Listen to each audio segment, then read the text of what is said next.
di sektor pertambangan itu risikonya sangat berbahaya, mudah sekali orang meninggal. Jadi kalau misalkan di sektor pertambangan pasti ada setahun itu pasti ada yang meninggal.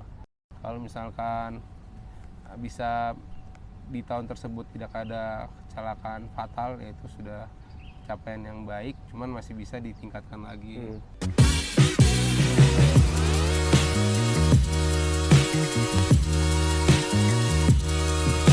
Salam selamat Safety semua, kita jumpa di Safety Podcast. Kali ini ada Ferdi M. Kautar. Biasanya gue panggilnya Ferdi ya. Dan kali ini kita akan membahas K3 pertambangan. Tapi sebelum kita bahas itu jangan lupa untuk di like videonya, kemudian juga di subscribe. Kalau ada pertanyaan terkait dengan K3 pertambangan, ketik aja di kolom komentar. Oke, Ferdi, apa kabar? Baik ya. Alhamdulillah. Kita mau ngomongin nih K3 pertambangan ya. Sebelumnya mungkin bisa diceritakan dulu, sekarang sebenarnya Ferdi ini kerjanya di bidang apa sih dan di sektor apa? Oke, jadi saya sekarang nih bekerja di PTX ya, yang bergerak di sebenarnya lebih ke special project, tapi di lingkup mining atau tambang. Jadi saya ini sebagai Field Safety Officer di Rockfall, di EGD namanya. Singkatan dari apa itu? EGD itu INJ Geotechnical Department. Nah itu ngurusin maintain longsor. Jadi ketika ada event-event longsor, untuk mitigasinya biasanya tim kami, perusahaan kami yang diturunkan untuk memitigasi ya, bikin kayak pasang space mesh, pasang barrier di area-area yang longsor. Jadi untuk menguatkan lereng itu. Artinya ini sebenarnya ada pekerjaan underground ya? Masuk dalam tanah ya?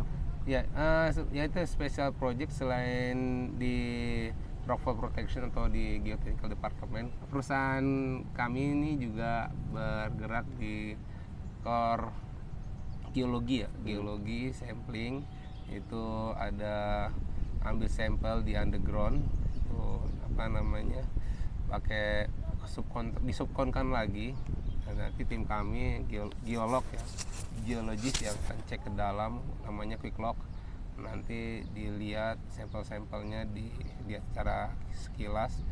Nanti sampelnya dibawa turun ke korset namanya. Nah di situ ada detailologi. Tapi sebelum itu udah detail operasional kerjaan banget ya. Sebelumnya mungkin biar tahu dulu ya, ini sebenarnya tambangnya tambang apa sih? Kok sampai masuk ke dalam tanah? Oh ya, jadi tambangnya tambang mineral, banyak tembaga dan emas seperti itu. Terus areanya ada yang surface, ada yang underground. Surface kebetulan sudah habis ya, dan sekarang fokus ke underground. Nah, ini kan Ferdi kan nggak semerta-merta langsung berkarir di K3 pertambangan. Awal mulanya lu masuk ke K3 pertambangan tuh kayak apa sih sebenarnya? Oke, jadi perjalanan bisa masuk pertambangan, jadi itu ya seperti biasa lah ya. Kan habis kuliah, kebetulan kuliah di UI Fakultas Kesehatan Masyarakat. Di situ ada jurusan K3. Jadi di FKM itu sebenarnya nggak K3 doang, ada banyak. Jadi tahun pertama semua departemen presentasi ke maba. Nah, terus kemudian saya tertarik di K3 Kesehatan Keselamatan Kerja. Lalu saya masuk universitas itu, lulus dan dengan sebagai keahlian K3.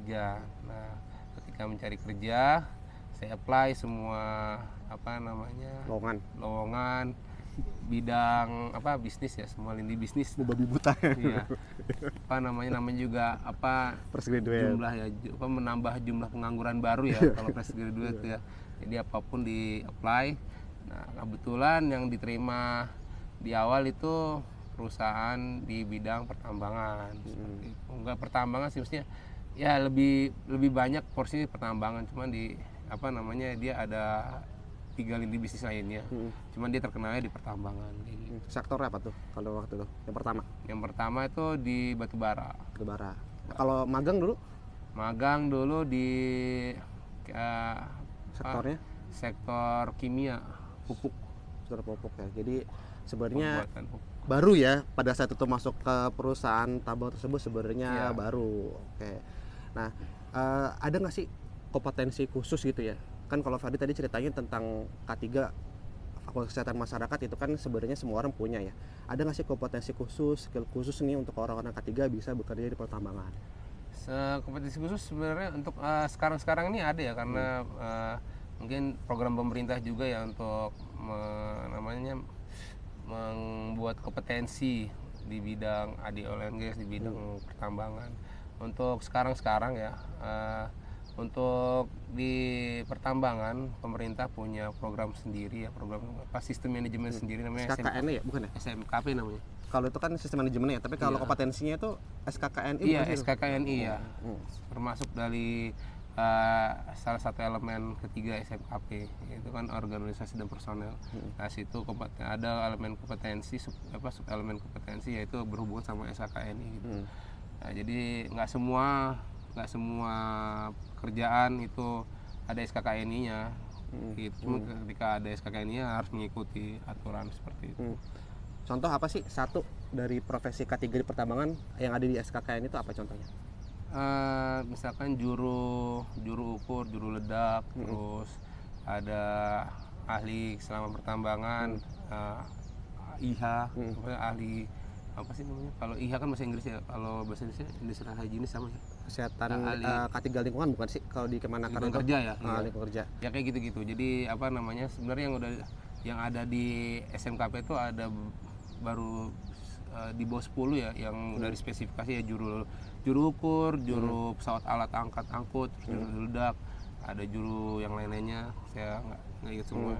Tapi ada juga ahli geologis ada, ahli keselamatan pertambangan ada, terus ya dan lain-lain. Nah itu untuk dapatin kompetensi itu kita harus ikutan training lagi atau kita cuma ikutan tes kompetensi aja atau gimana? Iya, ikut training untuk Satu aja deh yang apa namanya ahli K3 pertambangan deh contohnya tuh. ya, ahli pertambangan tuh ada dari ISDM ngeluarin. Jadi kita bisa ikut training dari ISDM. Nanti ada apa namanya uji kompetensinya, terdapat sertifikat kompetensinya dari SDM. Seperti itu yang saya ketahui, yang mungkin nggak tahu di luar sana mungkin ada BNSP atau yang lain-lain, itu saya kurang paham lebih jauh ya. Cuman ya, intinya sih yang baru saya tahu itu ada di SDM Ya. ahli pertambangan. Oh tadi nyebutin ESDM, energi sumber daya mineral ya. Iya.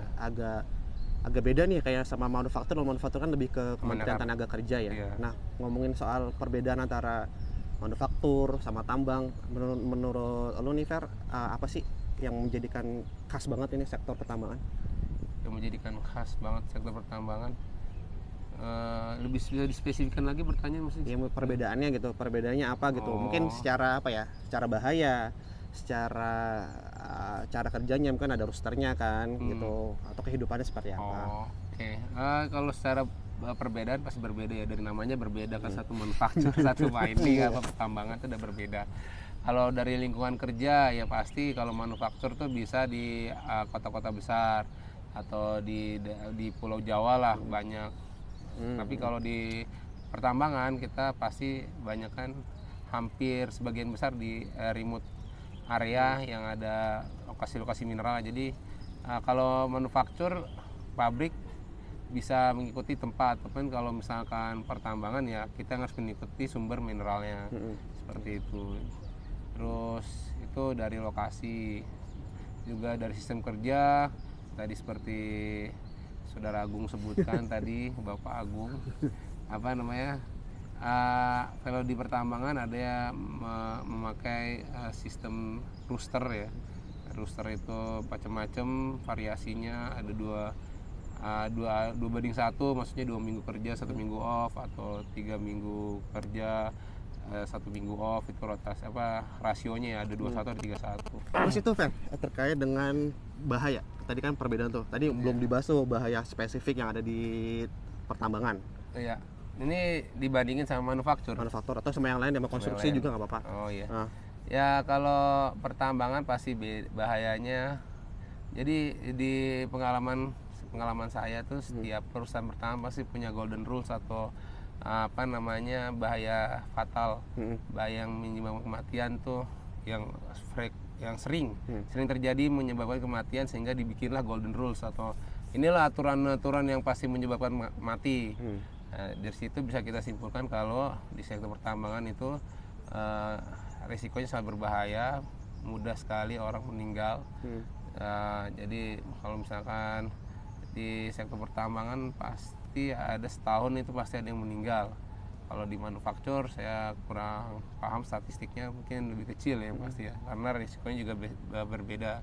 Kalau di manufaktur kan nggak berhubungan sama alat berat yang besar-besar, terus nggak ada sistem yang kalau di tempat saya tuh ada concentrating atau pengolahan biji seperti itu, alat berputar. Terus kalau di manufaktur kan udah paling ergonomik ya, bukannya untuk mengecilkan ya manufaktur, bukan, cuman ya itu yang saya tahu. Ini saudara Agung yang lebih pengalaman di manufaktur mungkin bisa sharing. Tapi kalau yang kacamata saya, point of view saya lihat ya di pertambangan itu, kalau di tempat saya sekarang bekerja itu sampai dibikin ada namanya fatal risk management atau manajemen resiko fatal. Saking seringnya terjadi kecelakaan setiap tahun gitu, ada fatalitas atau kematian, makanya dibikin fatal risk management. Itu menandakan kalau memang banyak yang resiko-resiko fatal yang terjadi di area pertambangan seperti itu. Ya, jadi bahayanya kalau misalkan di tempat saya ada bahaya ketinggian, terus fatal risknya ada berhubungan dengan alat berat, ditabrak alat berat saling bertabrakan, terus gas beracun karena kita bekerja di underground, iya. Enggak H2S juga sih, misalnya CO juga bisa. Jadi ya intinya gas-gas yang bisa menyebabkan kita meninggal, kurangan CO, terus ada LEL atau yang gas yang bisa menyebabkan meledak, terus ada H2S juga, terus ada sulfur itu, terus itu selain itu ada wet mark di underground juga, jadi ada longsoran tapi di area underground. Terus ada juga longsoran di area surface atau tambang terbuka. Nah itu jadi banyak fatal risknya. Iya. Jadi kalau tadi dibilang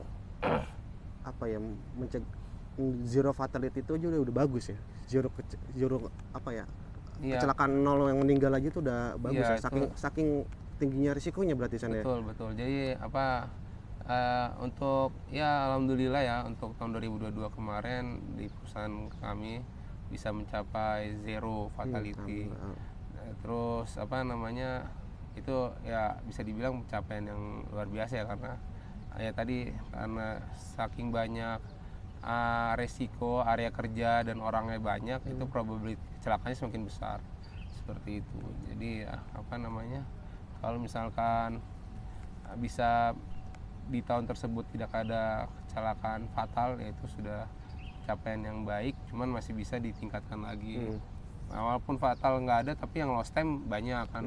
Itu sebagai pelajaran ya kedepannya improvement lah, improvement untuk gimana caranya mengurangi. Tadi fatal udah kita bisa hilangkan, sekarang lost time yang kita akan hilangkan. Jadi zero lost time itu agak susah sebenarnya. Untuk zero fatality saja tuh sudah bagus ya. Makanya bersyukur juga nih kalau yang kerjanya di non pertambangan ya, setiap itu jadi beban mental nggak sih ngeliatin atau mendengar lah orang meninggal gitu di tempat kerja kita gitu? Tergantung individunya ya. Kalau saya sendiri sih nggak terlalu berpengaruh terhadap mental saya. Cuman nggak tahu kalau orang lain yang berhadapan langsung, misalkan yang mengalami kejadian temannya meninggal, mungkin beda cerita ya, seperti itu. Oke, nah terus kemudian itu terkait dengan bahayanya nih ya Fer ya. Nah kalau tugas-tugasnya ya operasional orang K3 di pertambangan itu, kalau boleh diceritakan daily-nya lah, daily life itu kayak apa sih? Daily life-nya sebagai safety di pertambangan ya, kalau saya sendiri pagi-pagi bangun jam 4, persiapan, mandi, sholat, terus berangkat kerja jam 5, setengah 6, Sampai tempat kerja kita meeting pagi dulu, Sampai briefing. berapa? Sampai tempat kerja? Ya sampai itu jam 6. Jam 6, setengah jam perjalanan berarti ya? Ya kalau Pakai kendaraan? light vehicle atau Light vehicle. Bus ya? light vehicle itu kayak sejenis mobil roda 4 yang kayak kijang, kijang. Ya, SUV bukan sih? Jadi iya. bukan. Apa namanya? Kayak Land Cruiser. Kayak Land Cruiser ya. Terus ya jam 6 lewat kita meeting pagi dulu, ngebahas pertama keselamatan yang pasti, terus departemen yang lain program kerjanya apa. Setelah itu ngebahas program kerja kemarin dan plan kerja pada hari itu. Setelah itu sudah selesai meeting yang ke lapangan yang di kantor. Kalau safety ya, kita lihat kebutuhannya, kalau butuh ke lapangan ke lapangan. Ya, biasanya kalau habis meeting kita ke lapangan kita cek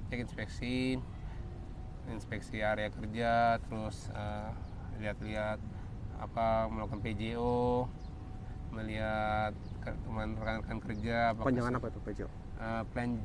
plan job observation atau observasi rencana kerja lah. Ya ibaratnya gampangnya ada SOP nih, kita lihat nih SOP-nya dijalankan dengan benar nggak di lapangan seperti itu. Nah terus ada inspeksi, lihat adakah tindakan tidak aman atau tidak aman. Terus juga kalau ada pertanyaan di lapangan, kita sebagai safety harus bisa ngasih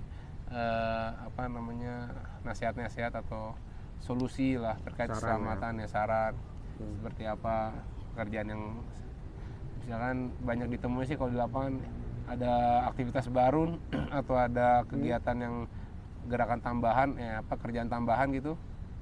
Saya tanya nih, ini aman nggak? Kalau ada safety tanya nih aman nggak? Baru kita diskusi bareng, analisis bareng-bareng, baru ntar kita lihat ini bisa dilanjutkan atau harus ada bikin JSA-nya dulu. JSA itu job safety analysis ya, atau JHA, JSA ya itu sama aja. Terus ya di lapangan training ada juga. Training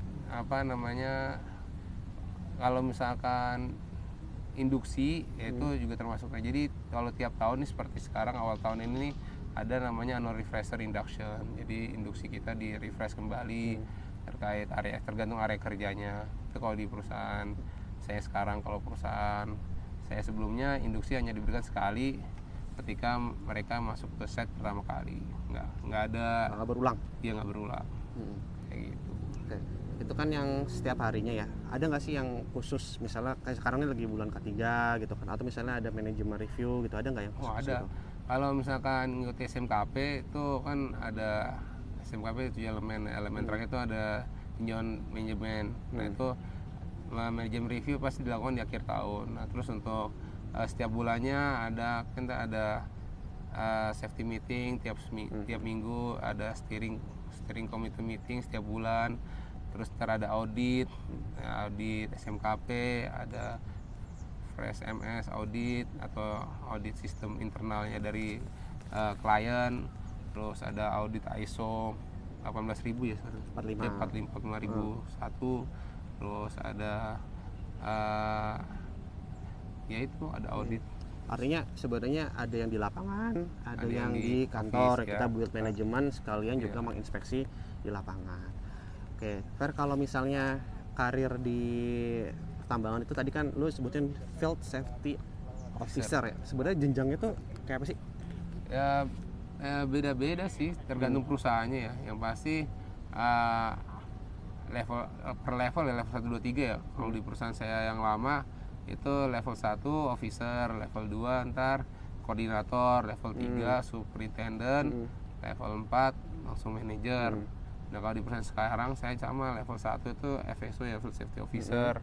Terus level 2 general foreman, level 3 superintendent, level 4 general superintendent, level 5 manager, level 6 senior manager, level 7 VP, vice president. Kayak gitu. Jadi lumayan ini ya, tinggi lah gitu ya, untuk jenjangnya ya, banyak gitu ya. Ya itu kembali lagi ke perusahaannya ya. Kalau sama perusahaannya nggak besar mungkin ya cuman sampai level berapa. Kalau misalnya perusahaannya besar, struktur organisasinya besar, mungkin sampai level-level tadi. Seperti itu. Jadi kembali ke perusahaannya masing-masing. Ya intinya sih ya kalau mungkin di perusahaan lain ada officer, ada supervisor, mungkin itu satu level yang sama. Ya jadi ya gitu, beda-beda. Nah, kita ngomong karir nih, boleh dibisikin nggak sih Fer? Ini untuk jenjang karir ini ya, masing-masing jenjang karir, kira-kira range gajinya tuh dari berapa sampai berapa sih? Dari berapa sampai berapa itu kembali lagi ke Perusahaan. sektor ya, perusahaan dan sektor. Kalau batu bara itu berapa ya? Mungkin bisa di angka 11 ya, 11 sampai 15 ya. Paling bawah itu ya? Ya officer ya, Yang officer. Tapi kalau fresh graduate mungkin masih ada beberapa perusahaan yang di bawah 10 ya mungkin ya. Kalau misalkan experience untuk entry level misalnya dengan pengalaman 3 tahun sampai 5 tahun ya mungkin di atas 10 sampai di bawah 15. Itu ngomongin take home pay atau gaji bersih yang ini nih, 10-15 itu? Itu gaji bersih tapi sama. Ya enggak lah. Maksudnya apa namanya Maksudnya base gua salary base ya, salary ya, atau base salary atau take THT. home pay ya. Itu base salary ya, base salary. Base salary. Berarti bisa nambah ya harusnya Iya. kalau take home pay-nya ya. Ya ada tergantung perusahaannya lagi baik lagi ya, mungkin ada tunjangan-tunjangan yang lain kayak gitu. Tapi mungkin di perusahaan yang lebih bonafit lagi mungkin bisa di atas 15 mungkin level satunya. Oke. Jadi itu mungkin perbedaannya ya dibanding manufaktur untuk gaji di pertambangan lebih tinggi. Cuman kan ya tadi yang udah dibilang sama Ferdi kan minusnya itu ada rooster ya. Ferdi kan udah punya keluarga nih Fer. Sebenarnya berat nggak sih untuk yang sudah berkeluarga gitu rooster? Boleh tahu rooster berapa sekarang? 6 minggu 2 minggu. 6 minggu 2 minggu dan nanti Artinya malam 6 minggu kerja, 2 minggu off. oh Fer. Dan ntar malam mau ini ya, Iya, mau balik. langsung balik ke Timika ya? Balik ke site. Iya balik ke saya. Nah itu gimana sih Fer rasanya gitu? Kira-kira yang lu rasain deh, Rasanya bukan kira-kira lagi yang lu rasain udah kayak apa? ya karena saya udah hampir 10 tahun lebih ya rooster 6 minggu 2 minggu ya udah, apalagi terlebih kemarin COVID itu rooster diperpanjang sampai 9 minggu 3 minggu. Jadi untuk sekarang masih bisa ya udah terasa biasa lah. Cuman ya tetap berharap bisa dapat tempat kerja yang bisa dekat dengan keluarga sih, ketemu keluarga setiap hari maksudnya kayak gitu. Jadi udah beradaptasi, tapi tetap ada harapan untuk bisa pindah ke Jabodetabek. Iya. Terus apa halangan lo untuk pindah ke Jabodetabek? Ya yang pertama ya lowongannya. Belum ada lowongan yang buka untuk posisi saya, belum rezekinya lah. Karena agak susah ya kan, tambang di Jabodetabek mana ada tambang kan? Iya, Susah itu kan. experience ya, kembali ke experience. Kecuali kalau ada bisnis baru yang emang kayak sekarang kan banyak startup di bidang teknologi. Ini kan sebelumnya mungkin belum ada safety-nya yang experience terkait startup mungkin. Kita tes sama tahu rezeki bisa. Ya itulah. Kembali lagi ke rezeki sih.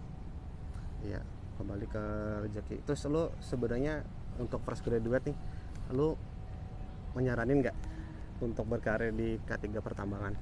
Oh iya, saya mah untuk fresh graduate saran saya jangan pilih-pilih.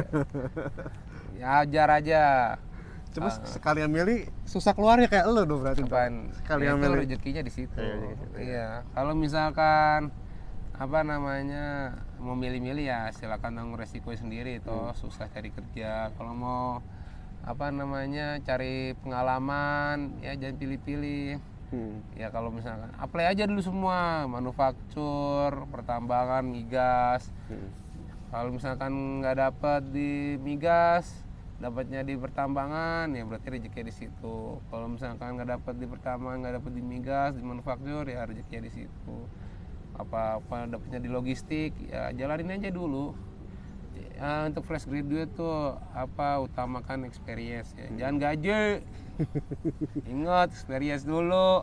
Iya. Karena experience mengikuti sama gaji. Iya. Kalau di perusahaan kira-kira nggak berkembang ya silakan baru cek ombak di tempat lain gitu. Ya, yang penting experience ya. Tapi Gaji itu mengikuti.